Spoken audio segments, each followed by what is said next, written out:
ಗುರು ಶಿಷ್ಯರ ಸಂಭಾಷಣೆ ಅಧ್ಯಾಯ 10. ಸರ್, ಆಧ್ಯಾತ್ಮ ಎಂದರೇನು? ಯಾವುದು ಆಧ್ಯಾತ್ಮವಲ್ಲ? ಹೇಳುತ್ತೇನೆ ಕೇಳಿ. ಎಲ್ಲವೂ ಆಧ್ಯಾತ್ಮವೇ.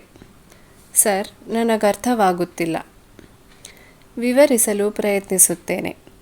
ನೀವು ದೇವಸ್ಥಾನಕ್ಕೆ ಹೋಗುತ್ತೀರಿ, ಪವಿತ್ರ ಗ್ರಂಥಗಳನ್ನು ಓದುತ್ತೀರಿ, ಧ್ಯಾನ ಮಾಡುತ್ತೀರಿ. ಇವೆಲ್ಲವನ್ನು ಆಧ್ಯಾತ್ಮಿಕ ಚಟುವಟಿಕೆಗಳೆಂದು ಒಪ್ಪುತ್ತೀರಿ. ಇದಕ್ಕೆ ಎರಡು ಮಾತಿಲ್ಲ.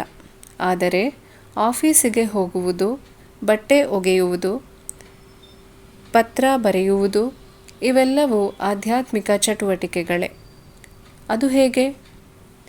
ವೇಳೆಗೆ ಸರಿಯಾಗಿ ಆಫೀಸಿಗೆ ಹೋಗುವುದು, ಬಟ್ಟೆಯನ್ನು ಶುಭ್ರವಾಗಿ ಒಗೆಯುವುದು, ಪತ್ರವನ್ನು ಸರಿಯಾಗಿ ಬರೆಯುವುದು, ಯಾವುದೇ ಕೆಲಸವನ್ನು ಸರಿಯಾಗಿ ಮಾಡುವುದೆಲ್ಲವನ್ನು ಭಗವಂತನ ಸೇವೆಯೆಂದುಕೊಂಡು ಮಾಡುವುದು ಆಧ್ಯಾತ್ಮವೇ.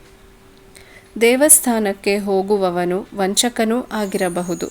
ಆದ್ದರಿಂದ ಕೇವಲ ಕ್ರಿಯೆ ಮಾತ್ರವಲ್ಲ, ಅದು ನಿಮ್ಮ ದೇವಸ್ಥಾನಕ್ಕೆ ಹೋಗುವುದರಿಂದ ಏನೂ ಪ್ರಯೋಜನವಿಲ್ಲವೇ? ಇದೆ. ದೇವಸ್ಥಾನದಲ್ಲಿ ಕಳೆಯುವ ಸಮಯದಂತೆಯೇ ಇತರ ಸಮಯಗಳಲ್ಲೂ ನೀವು ಪವಿತ್ರತೆಯನ್ನು ಅನುಭವಿಸಬಲ್ಲಿರಾದರೆ. ಇಲ್ಲದಿದ್ದರೆ ಅದೊಂದು ಧಾರ್ಮಿಕ ಕ್ರಿಯೆಯಷ್ಟೇ, ಒಂದು ವಾಡಿಕೆ. ಧರ್ಮವು ನಮ್ಮ ನೆರವಿಗೆ ಬರುವುದಿಲ್ಲವೇ? ಬರುತ್ತದೆ, ಬರಬೇಕು. ಆದರೆ ಒಂದು ಹಂತದಲ್ಲಿ ಅದು ತೊಡಕಾಗುತ್ತದೆ. ನಾವು ಈ ಎಲ್ಲ ಪ್ರತ್ಯೇಕತೆಗಳಿಂದ ಹೊರಬರಬೇಕು. ಎಲ್ಲ ಲೇಬಲ್ಗಳನ್ನು ಕಿತ್ತೊಗೆಯಬೇಕು. ಅಂದರೆ ಧಾರ್ಮಿಕ ಕ್ರಿಯೆ ಆಧ್ಯಾತ್ಮಿಕ ಕ್ರಿಯೆಯಲ್ಲವೆನ್ನುತ್ತೀರಾ? ಎರಡೂ ಒಂದೇ ಇರಬೇಕಿತ್ತು. ದುರದೃಷ್ಟವಶಾತ್ ನಮ್ಮ ಬೆಳವಣಿಗೆಗೆ ಧರ್ಮವು ತೊಡಕಾಗುತ್ತಿರುವುದನ್ನು ಸಮಾಜದಲ್ಲಿ ನಾವಿಂದು ಕಾಣುತ್ತಿದ್ದೇವೆ.